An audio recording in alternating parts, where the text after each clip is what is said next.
नमस्कार, मैं शिवम आपका स्वागत करता हूं साइंस एजुकेशन सेंटर के यूट्यूब चैनल पर। तो हमारी क्लास 10th के बच्चों के लिए होने वाली है और आज की वीडियो में हम जानेंगे कार्बनिक यौगिक के आयुपीएसी नामकरण।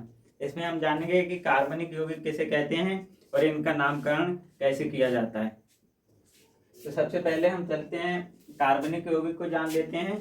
तो कार्बनिक यौगिक वह यौगिक कहलाते हैं जो कार्बन से मिलके बने होते हैं। ठीक है, कार्बन जिसमें कार्बन पाई जाती है वे सभी कार्बनिक यौगिक कहलाते हैं। और वर्तमान समय में लगभग 10 लाख से भी ज़्यादा कार्बनिक यौगिक हमारे पृथ्वी पे मौजूद हैं, यानी कि 10 लाख से भी ज़्यादा कार्बनिक यौगिक हमारी पृथ्वी पे पाए जाते हैं। इसीलिए इनका जो नाम मतलब अलग अलग नाम लिखने से जानने में या नाम देने में कठिनाई होती है, इसीलिए हम इनका आयुपीएसी नामकरण करते हैं। इसके द्वारा हम सभी यौगिक मतलब कार्बन की संख्या के आधार पर इनका नामकरण करते हैं।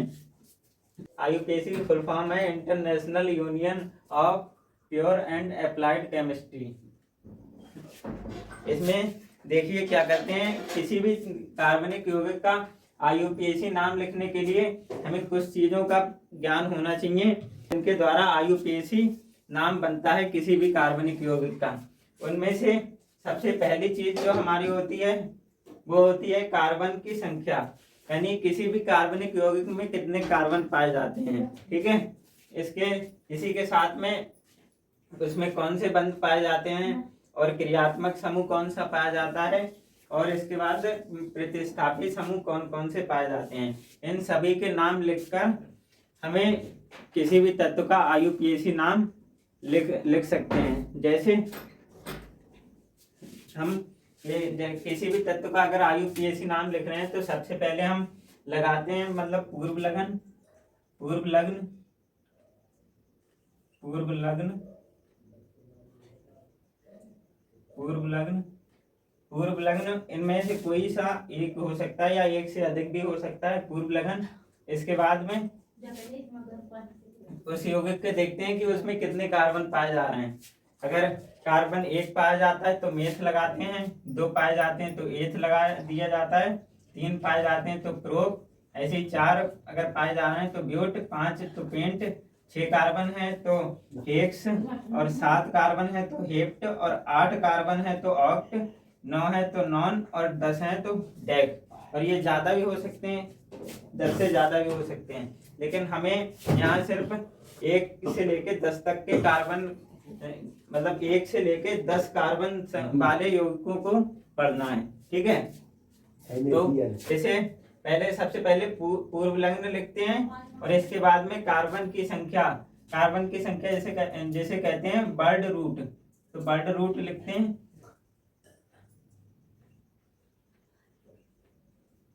बर्ड रूट पूर्व लग्न।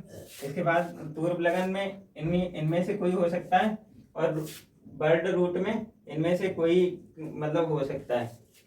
ठीक है, इसके बाद हमारा नंबर आता है प्राथमिक।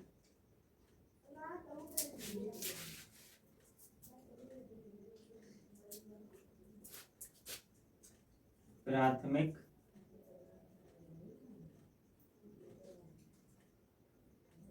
प्राथमिक अनुलग्न। ठीक है, प्राथमिक अनुलग्न। इसके बाद द्वितीयक अनुलग्न। द्वितीयक अनुलग्न हमारे ये वाले होते हैं।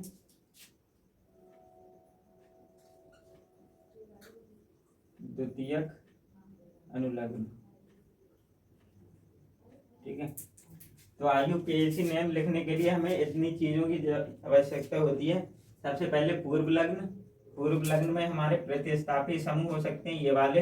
CH3 अगर जुड़ा हुआ है तो मेथिल, Cl जुड़ा है तो क्लोरो, Br जुड़ा है तो ब्रोमो, और C2H5 जुड़ा तो एथिल, फिर प्रोपिल, आयोडो, मेथॉक्सी, CH3O अगर जुड़ा है तो मेथॉक्सी, और C2H5O जुड़ा है तो एथॉक्सी। ठीक है, ये हमारे पूर्व लग्न। यहाँ पे मतलब सबसे पहले अगर किसी भी कार्बनिक यौगिक में अगर कोई मतलब प्रतिस्थापी समूह जुड़ा है तो सबसे पहले उसका नाम लिखते हैं, फिर बाद में बर्ड रूट का नंबर आता है। बर्ड रूट में हम कार्बन की संख्या को लिखते हैं, मतलब किसी भी मतलब यौगिक में कितने कार्बन पाए जा रहे हैं। अगर 6 पाए जाते हैं तो हेक्सा लगाएंगे, अगर 5 पाए जा रहे हैं तो पेंटा। ठीक है, तो ये सभी हमारे हो गए बर्ड रूट।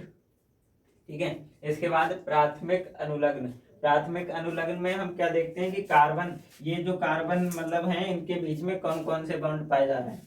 अगर सिंगल बॉन्ड पाए जा रहे हैं तो इसके नाम के आगे मतलब बर्ड रूट के आगे ये जोड़ देते हैं। ठीक है, मेथ के जैसे अभी मैंने बताया कि हेक्स, अगर 6 किसी भी यौगिक में अगर 6 कार्बन पाए जाते हैं और सिंगल बॉन्ड पाया जाता है सभी कार्बन के बीच में, तो हम क्या लगाएंगे, हेक्सेन। ठीक है, तो हेक्सेन। और अगर मान लिया डबल बॉन्ड पाया गया है तो हेक्स इन हो जाएगा। ठीक है, हेक्स इन। इसी प्रकार से अगर मान लिया 6 कार्बन पाए जाते हैं और उनमें से किसी एक के भी अगर बीच में कार्बन कार्बन के बीच में अगर 3 बॉन्ड पाए जाते हैं तो आइन लगाएंगे। ठीक है, बन जाएगा हेक्साइन। ठीक है, इसके बाद हमारा प्राथमिक अनुलग्न हो गया।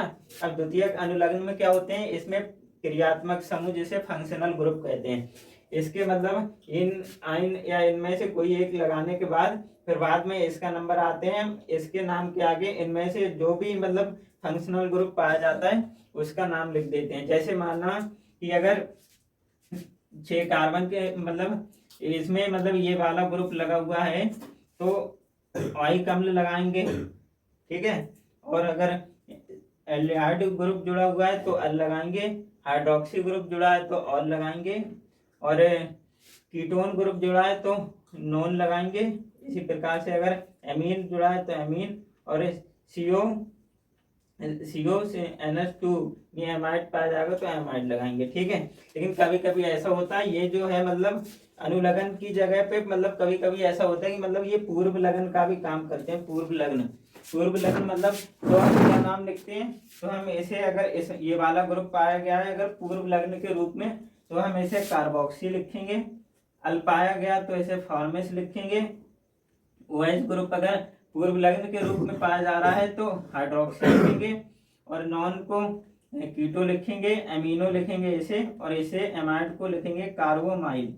ठीक है, तो इतने चीजों का हमें पता होना चाहिए किसी भी कार्बनिक यौगिक का IUPAC नाम लिखने के लिए। एक बार इसे रेड मार्कर से लिखने जिससे कि आप अलग से दिखाई दे जाए। देखिए, सबसे पहले हम क्या लिखते हैं, पूर्व लग्न का नाम। ठीक है, पूर्व लग्न।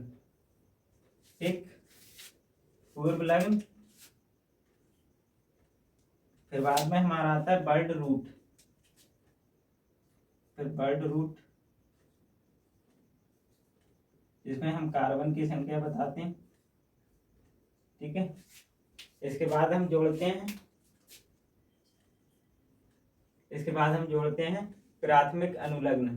ठीक है, कौन सा, प्राथमिक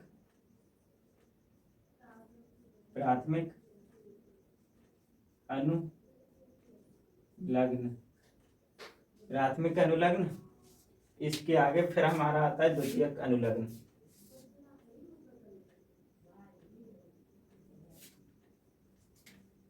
ये द्वितीयक अनुलग्न। एक द्वितीयक अनुलग्न, तो इस क्रम में हम किसी भी कार्बनिक यौगिक का IUPAC नाम लिखते हैं। ठीक है, इस प्रकार से। अब ये आप नोट कर लीजिए ये लिस्ट। इसके बाद हम देखते हैं कि मतलब कार्बनिक यौगिक होते कैसे हैं, कैसे उनका नाम लिखते हैं और कैसे पहचानेंगे कौन सा प्रतिस्थापी समूह कहाँ पे पाया जाएगा, फंक्शनल ग्रुप या क्रियात्मक समूह कहाँ पे पाया जाएगा, डबल बॉन्ड कैसे मतलब प्रेजेंट होते हैं, कार्बन की संख्या कैसे गिनते हैं। इनके लिए चलते हैं, तब तक के लिए आप ये नोट कीजिए।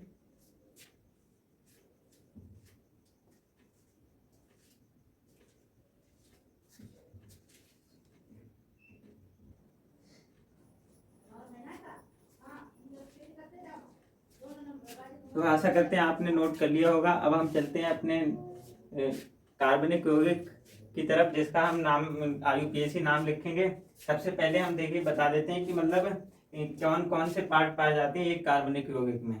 ठीक ठीक है, देखिए तो सबसे पहले हम देखते हैं कार्बन की लंबी चेन। कार्बनिक यौगिक में जो मतलब सबसे ज्यादा लंबी चेन होगी उसी में गिनते हैं। ठीक है, उसी का नंबरिंग करते हैं, और नंबरिंग उधर से करते हैं जिधर फंक्शनल ग्रुप पास में पड़े। जैसे यहाँ पे इधर देखें, ये वाला जो है हमारा, ये वाला फंक्शनल ग्रुप कहलाता है। ठीक है, फंक्शनल ग्रुप। ठीक, या जिसे कहते हैं क्रियात्मक समूह। ये क्या क्या है? क्रियात्मक समूह। यह है क्रियात्मक समूह। ठीक, ये हो गया क्रियात्मक समूह। और ये जो हमारी देखिए, एक अगर हम यहाँ से नंबरिंग कर रहे हैं 1 2 3, तो यहाँ पे देखिए कार्बन 3 ही कार्बन पढ़ना है। अगर हम सीधी सीधी नंबरिंग करें 1 2 3 4 5, ऐसे 3 पढ़ना है, और इधर से मतलब 5 पढ़ना है। तो जिधर मतलब जिस तरफ से ज्यादा कार्बन पाए जाएंगे वही हमारी क्या कहलाएगी? Parents chain. Parents chain. ठीक है, ये जो है हमारी, ये इसे कहते हैं मुख्य श्रृंखला, हिंदी में कहते हैं मुख्य श्रृंखला।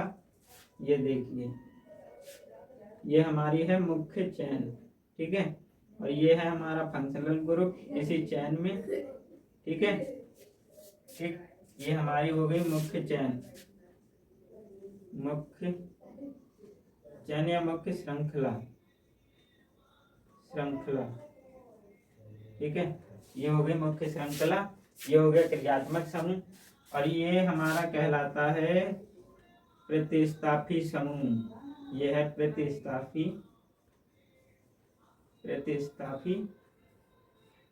समूह। ठीक है, तो ये मतलब पाए जाते हैं कार्बनिक यौगिक में। कभी कभी ऐसा भी हो सकता है कि मतलब इसमें कार्बनिक यौगिक में फंक्शनल ग्रुप ना पाया जाए।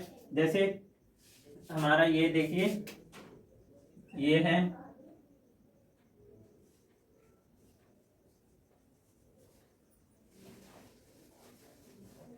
इसमें देखिए, और इसी के साथ में इसमें देखिए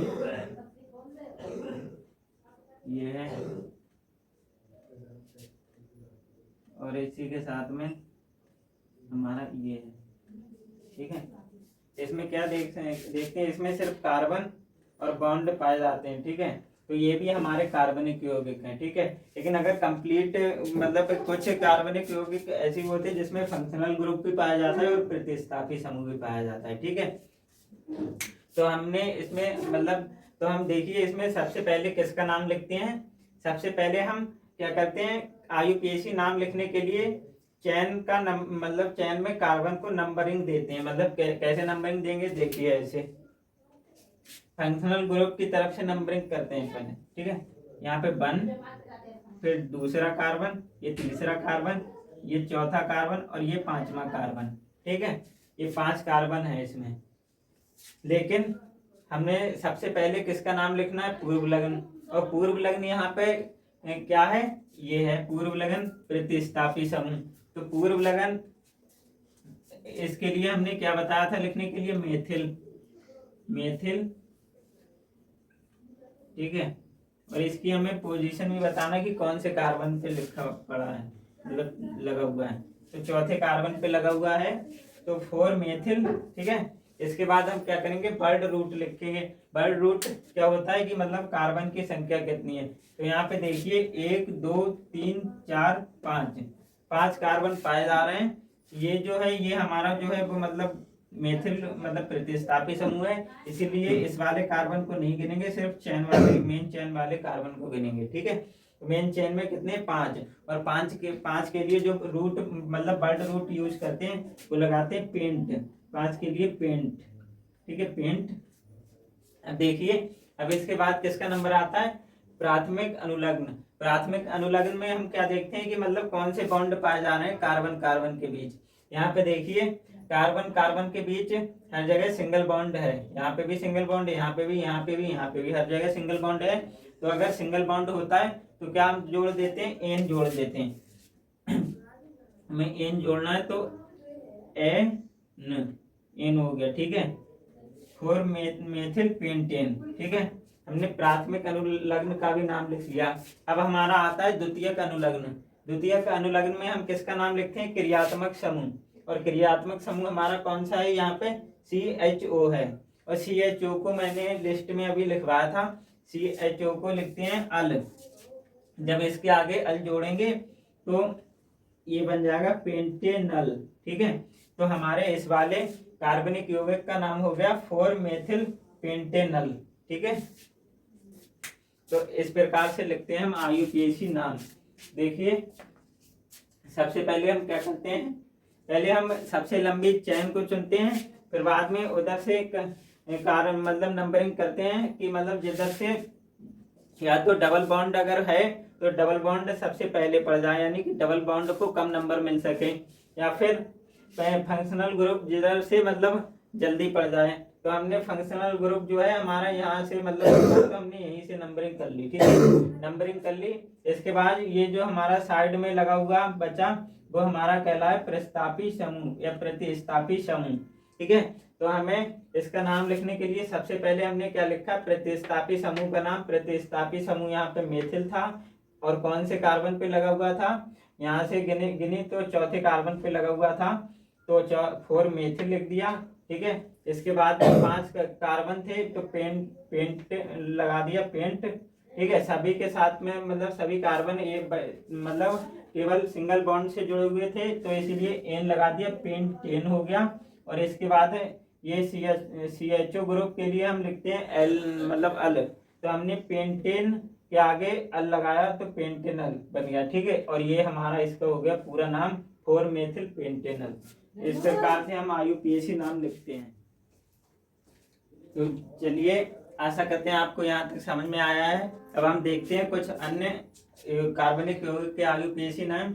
जैसे कि हमारा ये है जिसमें कोई भी मतलब फंक्शनल ग्रुप नहीं जुड़ा है, ना ही क्रियात्मक समूह है। तो ऐसे मतलब कार्बनिक यौगिक का कैसे नाम लिखते हैं? तो देखिए, सबसे पहले मैंने क्या बताया कि मतलब अगर पहले हमें मतलब प्रतिस्थापी समूह है तो उसका नाम लिखते हैं। अगर प्रतिस्थापी समूह नहीं है तो हम सीधे बर्ड रूट पे आते हैं। बर्ड रूट यानी कार्बन की संख्या। यहाँ पे देखिए हमारे कितने कार्बन पाए जा रहे हैं इस वाले में? 1 और 2, 2 कार्बन पाए जा रहे हैं, ठीक है। तो 2 कार्बन के लिए हम क्या लिखते हैं? एथ, ठीक है। 2 कार्बन के लिए एथ लिखते हैं, तो हमने लिख लिया एथ, ठीक, एथ हो गया। और इसके बाद में हम देखते हैं प्राथमिक अनुलग्न। प्राथमिक अनुलग्न में क्या देखते हैं? बॉन्ड कितने पाए जा रहे हैं। यहाँ पे देखिए डबल बॉन्ड पाए गए, तो डबल बॉन्ड है इसीलिए हम इन लगाएंगे। अगर सिंगल होता तो एन लगाते, या ट्रिपल होता तो आइन लगाते। यहाँ पे डबल बॉन्ड है और डबल बॉन्ड के लिए हमने बताया था इन लगाते हैं, ठीक है। तो हम इन लगा देंगे, इन लगाएंगे तो बड़ी की पाई और ना इन, ठीक है। तो इसका नाम हो गया एथीन, ठीक। इसी के साथ में हम अगला देखते हैं। ये देखिए, इसमें भी 2 कार्बन पाए गए हैं, देखिए, फर्स्ट और सेकंड, ठीक है। और 2 कार्बन के लिए एथ लिखते हैं, एथ। और यहाँ पे देखिए, यहाँ पे प्राथमिक अनुलग्न का मतलब लिखना है नाम। तो प्राथमिक अनुलग्न में हमने बताया कि बॉन्ड देखते हैं। यहाँ पे देखिए ट्रिपल बॉन्ड पाए जा रहे हैं और ट्रिपल बॉन्ड के लिए बताया गया है आपको कि ट्रिपल बॉन्ड के लिए क्या लगाते हैं? आइन। सिंगल बॉन्ड के लिए इन और ट्रिपल बॉन्ड के लिए आइन जोड़ देते हैं, ठीक है। तो यहाँ पे जो इसका नाम हो जाएगा एथाइन, एथाइन, एथाइन, ठीक है। तो इसका IUPAC नेम हो गया एथाइन, ठीक है। यहाँ पे डबल बॉन्ड था तो इन लगाया और यहाँ पे आइन लगाया, ट्रिपल बॉन्ड था। और यहाँ पे देखिए, यहाँ पे भी यही मतलब हैं, 2 कार्बन पाए गए हैं, 1 और 2, ठीक। लिख लेंगे एथ, एथ। और क्योंकि यहाँ पे सिंगल बॉन्ड पाया जा रहा है तो सिंगल बॉन्ड के लिए हमने बताया था क्या लिखते हैं? एन, ठीक है, एन। और इसी के आगे एन जोड़ देंगे, एथेन, ठीक है। तो इसका नाम हो गया एथेन। इस प्रकार से हम इनके IUPAC नाम लिखते हैं। अब हम आते हैं इनके पास। ये देखिए, इसमें देखिए 1 कार्बन पाया मतलब उपस्थित है और यहाँ पे 2 कार्बन उपस्थित हैं। और ये जो है हमारा ये इतना फंक्शनल ग्रुप है। एक बात आप यहाँ पे ध्यान से देख सकते हैं कि यहाँ पे जो मतलब हाइड्रोजन है, हाइड्रोजन का मतलब कोई नाम नहीं लिखते हैं, सिर्फ हमारा जो मतलब मेन फोकस होता है वो कार्बन की संख्या पे होता है, डबल बॉन्ड पे होता है, फंक्शनल ग्रुप पे होता है और प्रतिस्थापित पे होता है। सिर्फ यही चीजें देखी जाती हैं, बाकी हमें हाइड्रोजन से कुछ मतलब नहीं होता है इसमें, ठीक है। हाइड्रोजन सिर्फ कार्बन की बैलेंसी पूरी करने के लिए आता है, ठीक है। अब देखिए यहाँ पे हमारा फंक्शनल ग्रुप ये है, फंक्शनल ग्रुप, ठीक है। तो सबसे पहले हम देखिए इसमें पूर्व लगन देखते हैं। पूर्व लगन इसमें कोई है नहीं, जो कि मतलब साइड से मेथिल ग्रुप होता है, एथिल होता है, प्रोपिल होता है, क्लोरो होता है, ब्रोमो होता है, ये कुछ भी नहीं है। तो हम सीधे अपने चलते हैं बर्ड रूट की तरफ। बर्ड रूट में कार्बन सिर्फ एक ही है, तो एक के लिए मैंने बताया था कि एक के लिए क्या लिखते हैं, मेथ, ठीक है। तो यहाँ पे लिखते हैं मेथ, मेथ लिख लेते हैं, मेथ, ठीक, मेथ लिख लिया। अब हम देखते हैं इसमें मतलब बॉन्ड कौन सा पाया जा रहा है। बॉन्ड देखिए इसमें ये इस प्रकार से होंगे, ठीक है, ये जो है इस प्रकार से होंगे, ठीक है। यहाँ पे देखिए कार्बन एक ही है, तो एक के बीच में मतलब दो कार्बन के बीच में बॉन्डिंग देखी जाती है, लेकिन यहाँ पे एक ही कार्बन है तो यहाँ पे मतलब सिंगल बॉन्ड ही होगा, ठीक है। तो देखिए यहाँ पे एन, जब सिंगल बॉन्ड होता है तो क्या लिखते हैं, एन, ठीक है। तो ए ने जोड़ दिया, ठीक है, एन जोड़ दिया। अब हमारा क्या देखते हैं, अब हम देखते हैं द्वितीयक अनुलग्न। द्वितीयक अनुलग्न में क्या देखते हैं, फंक्शनल ग्रुप। यहाँ पे फंक्शनल ग्रुप हमारा ये वाला है, और ये वाले फंक्शनल ग्रुप के लिए हम लिखते हैं अल, ठीक है, अल लिखते हैं। तो हम यहाँ पे लगा देंगे अल, अल मेथेनल, ठीक है। ये इसका बन गया मेथेनल, ठीक है। इसका आईयूपीएसी नेम हो गया मेथेनल। और बाकी इसका मतलब सामान्य नाम आप बताएंगे कि इसका सामान्य नाम क्या होता है, कमेंट में आप करके लिख के बताइए कि इसका सामान्य नाम किस नाम से जानते हैं, ठीक है। बाकी ये इसका आईयूपीएसी नाम तो मेथेनल हो गया। आपको इसका सामान्य नाम बताना है, क्या है, एल्कोहल है, एल्डिहाइड है, या कीटोन है, क्या है। अब हम चलते हैं इसकी तरफ। पहले क्या देखते हैं, पूर्व लग्न, अगर है तो सही, नहीं है तो कोई बात नहीं, सीधे बर्ड रूट पे आते हैं। देखिए यहाँ पे बर्ड रूट में देखते हैं कार्बन की कितनी संख्या है। यहाँ पे वन था, और यहाँ पे दो कार्बन, वन मतलब 1 और 2, ठीक है, दो कार्बन है। तो दो के लिए हम क्या लिखते हैं, एथ, दो के लिए लिख दिया एथ, ठीक, एथ। इसके बाद देखते हैं बॉन्ड, मतलब प्राथमिक अनुलग्न में बॉन्ड देखते हैं। देखिए अगर इसे मतलब अगर हम खोल के लिखें, मतलब इसकी संरचना सूत्र बनाए तो इस प्रकार से होगा, इस प्रकार से। यहाँ पे देखिए कार्बन और कार्बन के बीच केवल सिंगल बॉन्ड है, और सिंगल बॉन्ड के लिए हम क्या लिखेंगे, एन, ठीक है। तो एन लगा दीजिए।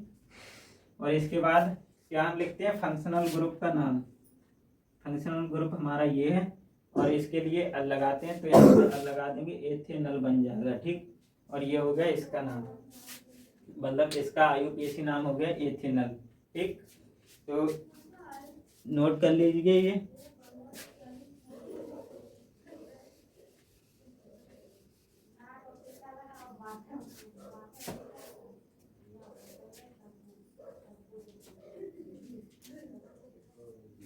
ये थी हमारी आज की क्लास। आशा करते हैं आप सभी को ये क्लास पसंद आई होगी। मिलते हैं अगली वीडियो में, जिसमें हम जानेंगे किस प्रकार से मतलब कार्बनिक यौगिक के आईयूपीएसी नाम लिखने के लिए आते हैं। यहाँ तक आप सभी को समझ में आया होगा, और मिलते हैं कल। तब तक के लिए नमस्कार, जय हिंद, बाय बाय।